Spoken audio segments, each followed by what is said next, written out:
give you some understanding of the extent of the problems with these three hotels, they alone accounted for almost 17% of the police callouts in 2 consecutive years in the city of Tukwila. They were draining police resources that could be used in other ways to improve and help the citizens of Tukwila. The nature of the crime was everything from prostitution, drug dealing, burglaries, and other assaults and violent crime.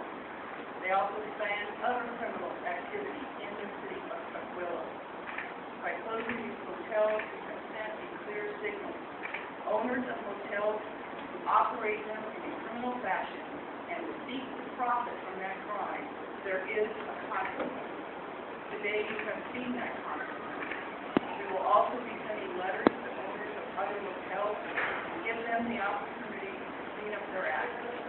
These three hotels had significant opportunities over a number of years to clean up their act, but failed to do so. Instead, they repeatedly, over time, made money off the back of crime. I want to thank very much the ATF and the City of Tukwila Police Department for their work. And this was a great collaboration. But there were a number of other enforcement agents involved. We have Marshal Service today, the possession of the hotel, and the work of the forfeiture process. We also had agencies, federal agencies, and police departments, the sheriff's department, and the sheriff operate this morning. One reason there had to be so many police people present in each one of these hotels is the roads and the central residence. You don't know what's behind that door. And so we had to ensure the safety of the people in the hotels and the safety of the officers having this operation. One of the things that was very important to the mayor, the city of Tukwila, and our office was to make sure that people who were living in these hotels had social services present in them. Because for some people, this actually was their home, the minority of people. So, in conjunction with the enforcement activities we saw this morning, everybody who was living in the hotels was given a 3-page notice to show where they could get additional services to make sure their lives were not being disrupted. They were given transportation to central location so that we could help them and make sure they stayed on their feet. This operation shows that what we can do working together is not just to have criminal enforcement, but actually improve every aspect of the community and make sure that the people living there have the advantages. I'm going to turn it over now to the mayor for that remarks. We'll have other remarks and we'll take question and answer after that. Thank you very much. Thanks, Jenny. I'm Jim Hackerton, the mayor of Tukwila, and today I'm an exceptionally proud mayor, prouder than I've ever been before. On behalf of everyone in the city of Tukwila, I want to thank all of the federal, state, and the local agencies for their excellent collaboration on this action today to improve the safety of all of our citizens.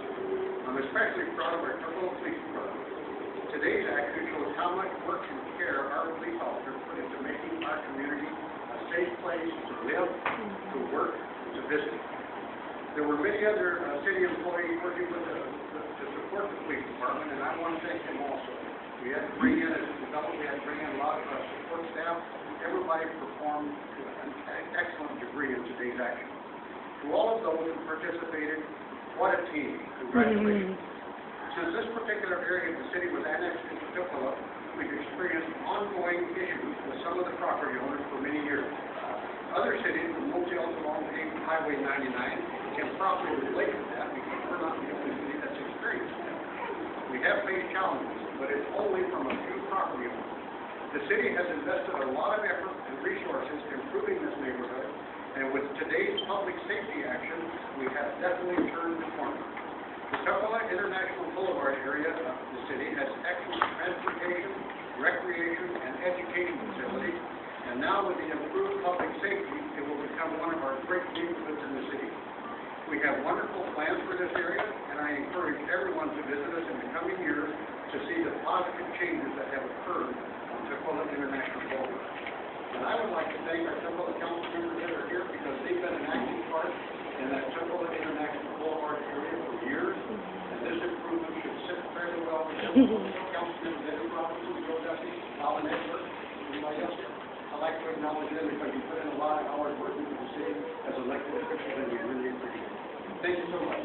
At this time, I'd like to ask Assistant Police Chief Bruce Linton to share some additional information.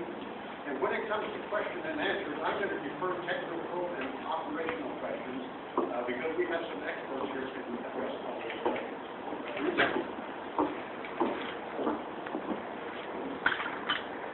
Good afternoon, and thank you for being patient today. On behalf of the Chief of Police, Mike Diaz, sitting out here today, I'd like to thank our federal partners for their leadership and first-class assistance in bringing this phase of the operation to a successful close. We could not have done that without their assistance. Some of those specific agencies include the Department of Justice, the Prison Victims Office, the Bureau of Alcohol, Tobacco, and Firearms, the U.S. Department of Agriculture, the U.S. Marshal's Office, and the Drug Enforcement Administration. Our local partners have also been very gracious. Special thanks throughout the event. Some of them include Valley agencies, Kent, Federal Way, Renton, Port of Seattle, and Yahoo Police Department. The Seattle Police Department, the King County Sheriff's Office, Washington State Patrol, Bellevue Police Department, and Pierce County Metro. Those are just some of the agencies that I'm afraid to apologize. The men and women of the Tukwila Police Department have also worked tirelessly to bring this investigation to today's conclusion. Their work will continue, and I'm humbled by their dedication and selfless service to the citizens. The involved businesses, the Great Bear Motel, Boulevard, and the Travel Stores Hotel have been operating in the city of Tukwila for at least the past 10 years. The city of Tukwila and the police department have worked diligently with these businesses to help them to clean up their properties to no avail. To get some idea of the problem these motels present, consider this. Over the last 2 years, almost 1/5 of all the police calls in the city of Tukwila were for the activities of these three motels. 17% of the calls in 2011 and 2012 were these establishments. Since at least 2006, these motels have consistently been among the top 5 motels in Tukwila with the highest calls for police service per room. And their ratio of calls is significantly higher than any other motel in Tukwila. The owners of these motels have put their dreams ahead of the safety of our community. I'd like to thank our mayor and the city council for their support of our crime reduction initiative in reducing crime along Tukwila International Boulevard and making our city safer.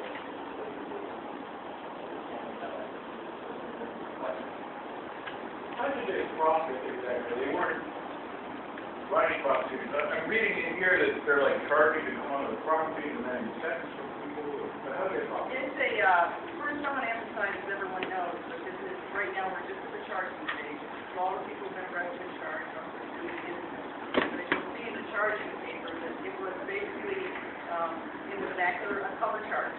If you wanted a certain kind of drug, you could go to the left. If you wanted a certain sexual activity, go to a different room, and they would just take a cut. And they were doing it on an ongoing, regular basis. Part of the investigation we will see, as we expected, that in addition to bank accounts, which we will seek to forfeit as a profit of this enterprise, I think there will be additional money that's defined by that. But they were looking to profit any way they could, and they were victimizing all types of people, both the people who were forced to live there. Some of you should go to TripAdvisor.com and look at the reviews of these hotels. The people would come thinking it was just a regular motel and be caught in the middle of this type of activity. They knew they had any opportunity to fix it. They had noticed, and they decided that instead they could profit from the kind of conduct. Today, we're seeing them come.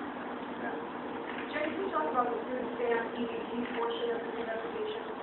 Yes, we're looking at that, and that investigation part of it is still ongoing. A little bit of clear some of the food stamp cards, the EBT cards were issued to people, informing people who do not have the right to have those cards. So that part of the investigation is ongoing. We just have the information about that. But again, that's another federal connection to this investigation. How many arrests are there, for Delta today? Are there going to be more arrests soon? We're not sure what the total number of arrests will be through the investigation. Today there were 4 arrests.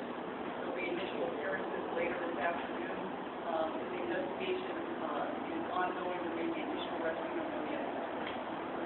That's full property owners? I believe that's correct. I think it was the 4 property owners who were arrested. We'll give you that exact information. What's the relationship between the property owners? So 2 of these are brothers? There is some relations. I'm not sure exactly. We can give you that additional information. Is there any concern about human trafficking? When we talk about prostitution, is there any evidence to suggest that they were bringing these women in to want them to, We were they're underage? Yeah, it's a great question. There was a type of activity that was occurring in these hotels. There was both prostitution, there was drug activity. We have not looked at every part of this, but we've seen typically, and I'm not saying this happened in this investigation of these hotels, is you always look at where there's being underage people being used. We don't have an indicator that it's not part of the reasons that we do this enforcement action today, but it's something that we're very aware of all the time. If a couple of TV come to you and say, hey, we'd like some assistance with this, how does this all come about? This shows the great collaboration between both federal and state and local law enforcement. You will recall approximately a year ago, we did another enforcement action, which was in the Valley Zone. These motels, hospital services, enforcement that investigation, it was clear that they were the center of a lot of criminal activity. And so as a follow-up investigation to that, rather than just say we're done, we really wanted to say, how can we solve this problem? And I think you will see that more and more in law enforcement jurisdictions. Resources are scarce. We want to make sure that we don't just prosecute the bad guys, we really try to fix the community problem. And it was clear, after we did a lot of hard undercover work that Tukwila police and ATF and others did, to be able to have the evidence we needed to show, not just that there was criminal activity in these hotels, but the owners knew about it, they profited from it, and it was to such an extent that we could actually call those entities criminal ends and reach what we needed, we felt we needed to reach to forfeit those and hopefully turn them to better use.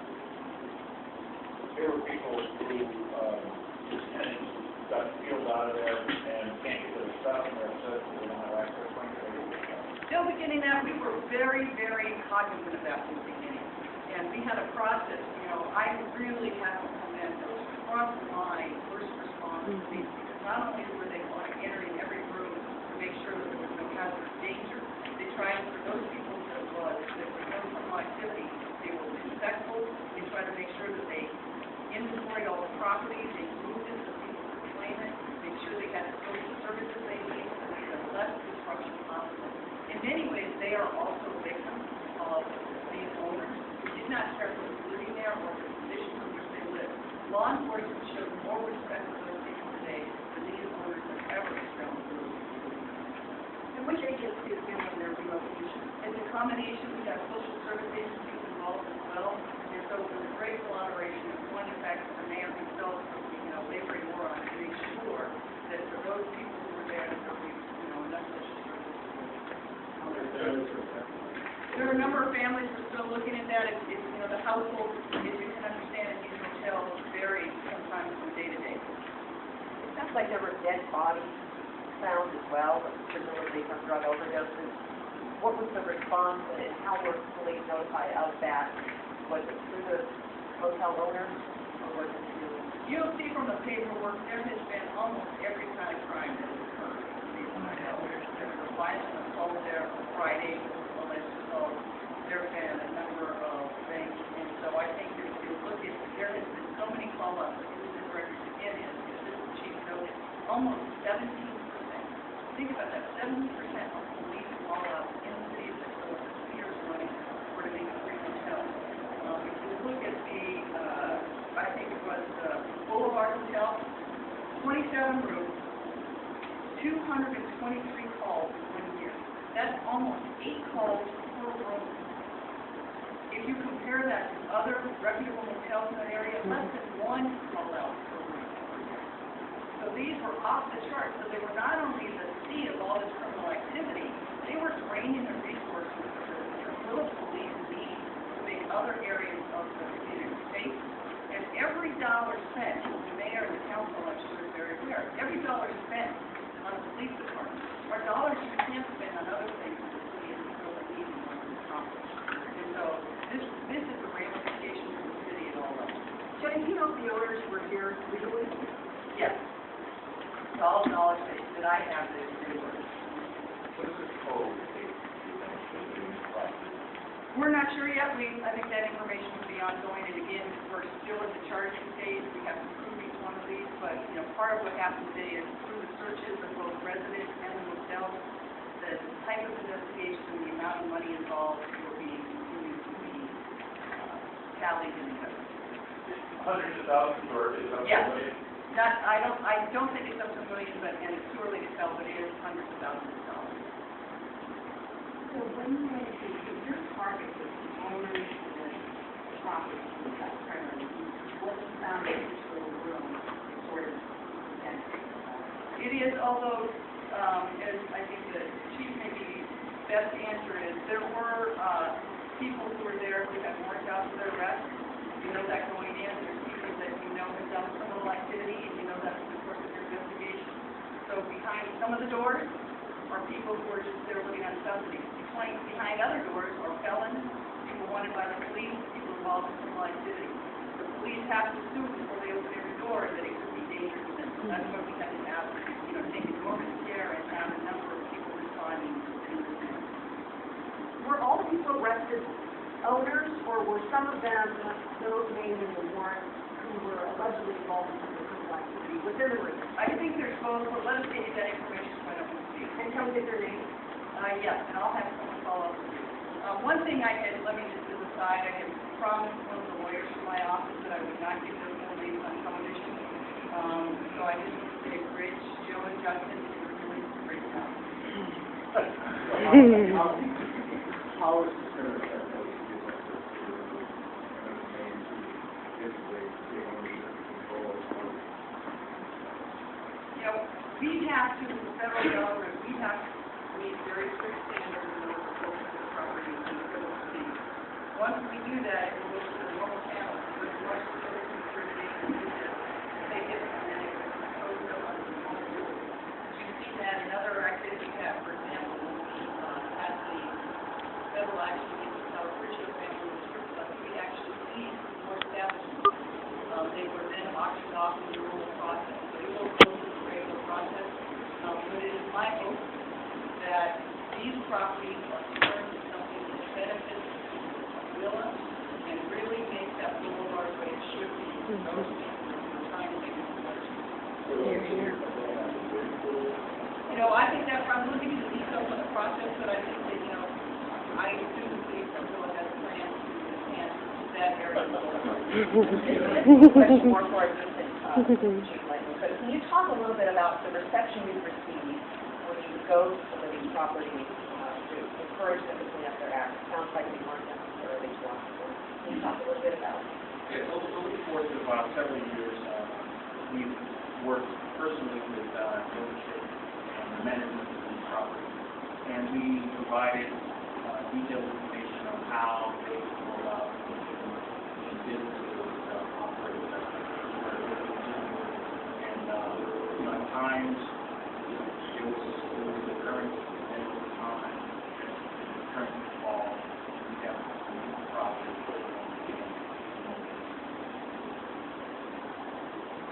Okay, that is delayed.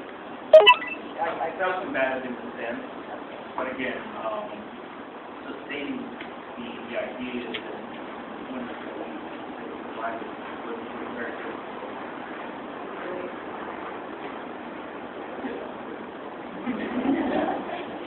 All right, we'll take maybe one more question, and then, thank you very much. Jenny, you mentioned that you're looking at other hotels in the area. Does this serve as notice that if they don't clean up their act, the same thing will happen to them? Yes, and I think you have seen our office is much more aggressive in using our tools. Criminal prosecution is just one of them. We are going to look in every case we can to see whether how we can use our forfeiture and seizure tools. And we've done it in very pretty example. In our store case, we actually forfeited the story rights. So they could have anybody operating any illegal enterprise, don't think the worst thing that can happen to you is that somebody gets a citation. We are going to prosecute criminals, seize their property, and make a difference in the community. Thank you very much. The 1:30 hearing, is it a bail hearing on arraignment? Yes, it's the normal person here. Thank you very much. Awesome.